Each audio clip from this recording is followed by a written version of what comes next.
Chegamos na sexta-feira, né? Vamos abrir o nosso livro de história na página 208. Nós temos falado muito sobre a evolução da escrita, né? A escrita cuneiforme, né? Na Mesopotâmia, o alfabeto, algumas transformações, imagem de algumas transformações da escrita. Bom, hoje nós vamos falar a memória como produtora da cultura, tá? Como foi visto, alguns livros e pictogramas deixados por civilizações antigas revelam muitas características desses povos, tá? Eles deixaram escrito em tábuas, né, em papiros, na parede, né, exemplos de como era a escrita no passado. A escrita é um dos meios de difusão do conhecimento e da cultura. Claro, né? Se nós não tivéssemos a escrita feita, né, pelo escrivão da esquadra, né, de Pedro Álvares Cabral, nós não iríamos saber como foi o encontro dos portugueses com os indígenas, pois alguns povos puderam manter suas memórias atualizando a tradição oral, ou seja, por meio de contos, rituais e cerimônias que eram transmitidas de pai para filho. Exemplo dessa forma de preservação oral, né, são as de origem indígenas e de diferentes povos africanos que conseguiram manter sua história e a memória cultural ao longo dos séculos através por meio da tradição oral, né? Não havia escrita e eles passavam os conhecimentos de pai para filho através da história falada, né? Não tinha como escrever e o pai contava para o filho como é que era, né? E o filho mais tarde contava para o seu filho. E como podemos ver que muitos rituais religiosos, muitas crenças vêm de anos atrás. Como que eles ficaram sabendo se não tinha nada escrito? Por causa da linguagem oral. No entanto, a escrita ainda é considerada a forma mais comum de preservação de um conteúdo cultural e histórico que poderia se perder com o tempo. Os registros que montam contos, lendas, rituais, textos lógicos gregos, textos religiosos hebraicos, foram apenas os vestígios que restaram dessas civilizações, ou que se conseguiu preservar ao longo da história.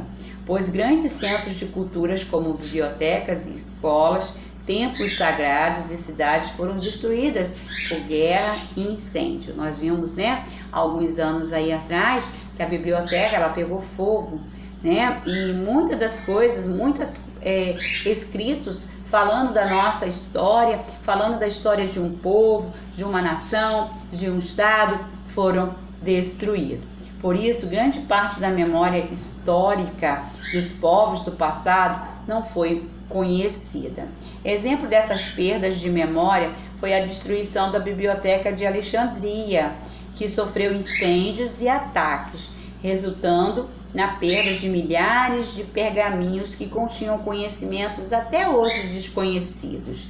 Caso mais recente foi a Biblioteca da Universidade de Mosul, em 2015, em que extremistas religiosos acabaram com milhares de manuscritos e livros que preservavam a cultura árabe. Nós sabemos, né, que aqui no Brasil, graças a Deus, nós não temos isso. Mas lá fora, em alguns países, nós temos ataques, temos guerra, temos bomba, temos homem-bomba que entra, né, num templo religioso e ali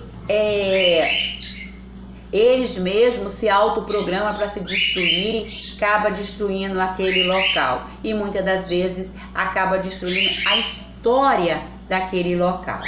O tempo, né? O tempo passa, nós vimos que em geografia a evolução, né, dos meios de comunicação, dos meios de transporte, nós estamos vendo a evolução da escrita por causa de quem? O tempo. O tempo, ele não volta atrás, ele passa rapidamente. Por isso que nós devemos aproveitar todas as oportunidades. O dia de hoje, você jamais terá um dia igualzinho com o dia de hoje. Então, aproveite o tempo.